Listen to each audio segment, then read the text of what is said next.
இயேசுவை காண்போம் இறையாட்சி.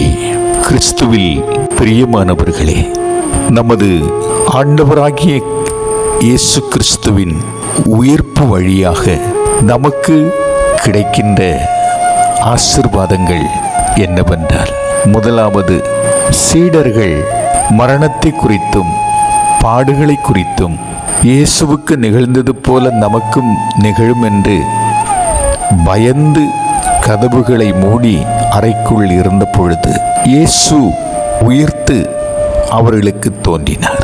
இதன் வழியாக அவர்களிடத்தில் இருந்த பய உணர்வுகள் எல்லாம் நீங்கியது. எல்லாவிதமான பயமும் அவர்களை விட்டு அகன்று போனது.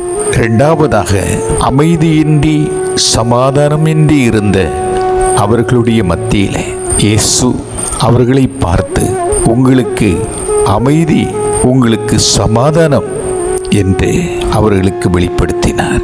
ஆம் பிரியமானவர்களே, அமைதியின்றி இருந்த அவர்களுடைய வாழ்விலே அமைதி கிடைத்தது. மூன்றாவதாக, இயேசுவினுடைய உயிர்ப்பு வழியாக அவர்களிடத்தில் இருந்த துக்க நிலை, உள்ளத்தின் ஆழத்திலே இருந்த உடைவு மாறி பெரும் மகிழ்ச்சி அவர்களிடத்திலே ஏற்பட்டது. நான்காவதாக, இயேசு அவர்களிடத்திலே சொன்னார் அல்லவா, உலகம் முடிவு வரை எந்நாளும் உங்களுடன் நான் இருக்கிறேன். இந்த வார்த்தை அவர்களை பலப்படுத்தியது. இந்த வார்த்தை அவர்களை சக்திப்படுத்தியது, உறுதிப்படுத்தியது. எந்நாளும் நான் உங்களோடு இருப்பேன் என்று சொன்னார். ஐந்தாவதாக, 2 சீடர்கள் தங்களுடைய சொந்த இடத்தை நோக்கி, எம்மாவு இடத்தை நோக்கி எருசலேமை விட்டு பயணம் செய்தார்கள்.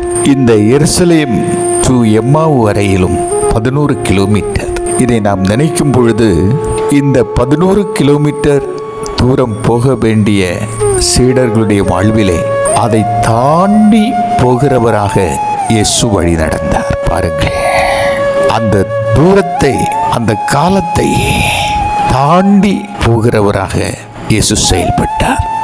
ஆறாவதாக, இந்த சீடர்களுடைய கண்களை ஆண்டவர் திறந்தார். எப்படி?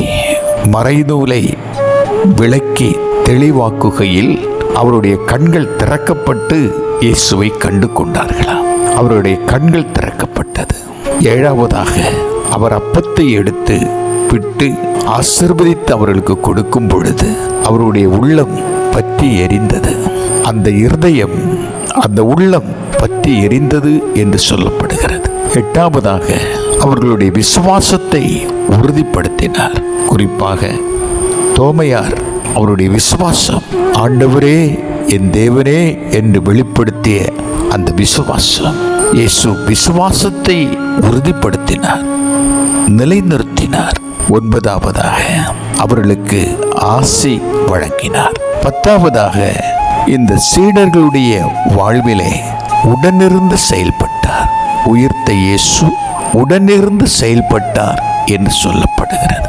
இந்த நிலைகள் எல்லாம் உங்களுடைய வாழ்விலும் இயேசு வழியாக, கிறிஸ்துவினுடைய உயிர்ப்பு வழியாக, அவர் தந்தையினிடத்திலே பரிந்து பேசுகிறதன் வழியாக, அவர் மீண்டும் வருவார் என்ற எண்ணத்திலே உங்களுடைய பயங்கள் எல்லாம், எதை நினைத்து எதை குறித்து பயப்பட்டு வாழ்ந்து கொண்டிருக்கிறீர்களோ அந்த பயம் இப்பொழுது உயிர்த்த இயேசுவை மையப்படுத்தி அது நீங்கி போவதாக.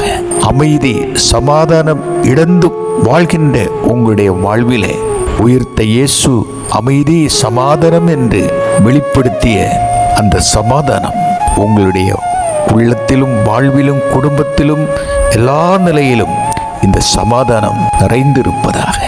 யாரும் எதுவும் கொடுக்க முடியாத பெரும் மகிழ்ச்சி ஆகிய அந்த தூய ஆவியினுடைய கொடை இயேசுடைய உயிர்ப்பின் வழியாக உங்களுக்கு இழந்த மகிழ்ச்சி மீண்டும் கிடைப்பதாக.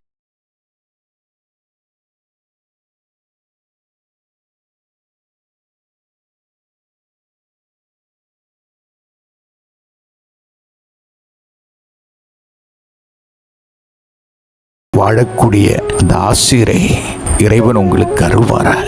நீங்கள் செல்ல வேண்டிய ஒரு தூரம், ஒரு குறிப்பிட்ட தூரம், வாழ்கின்ற வாழ்வு ஒரு குறிப்பிட்ட காலம், இதை தாண்டி வழி நடக்கிறவர், இதை தாண்டி உங்களிலே செயல்படுகிறவர் உயிர்த்த இயேசு.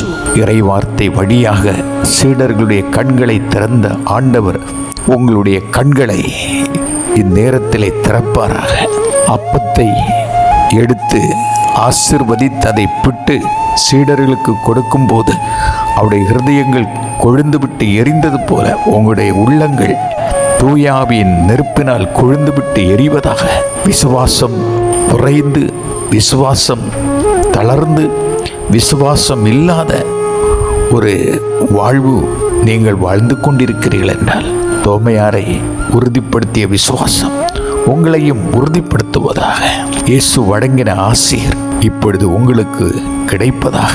உயிர்த்த இயேசு உடனிருந்து செயல்பட்டது போல உங்களுடைய வாழ்விலும் அனைத்து செயல்களிலும் உயிர்த்த இயேசுடைய உடனிருப்பு இருந்து செயல்படுவதாக. அன்புக்குரியவர்களே, எம்மாவு சீடர்களோடு நடந்து சென்ற இயேசு இன்று நம்மோடு அவர் நடக்கிறார். அஞ்சாதீர்கள். ஜெபம். அன்பின் ஆண்டவரே, உம்முடைய உயிர்ப்பு வழி சீடருடைய வாழ்விலே இருந்த பயம் நீங்கியது போல, பயம் நீங்கி சமாதானம், அமைதி கிடைத்தது போல, பெரும் மகிழ்ச்சி கிடைத்தது போல, உம்முடைய உடனிருப்பை உணர்ந்தது போல, வாழ்விலே எல்லாம் தாண்டி போகிறவராக, கண்களை திறந்தவராக, உள்ளத்தை பற்றி எறிய செய்தவராக, விசுவாசத்தை உறுதிப்படுத்தியவராக, ஆசி வழங்கியவராக, உடனிருந்து செயல்பட்டது போல உம்முடைய பிள்ளைகளுடைய வாழ்விலும் செயல்படுவீராக.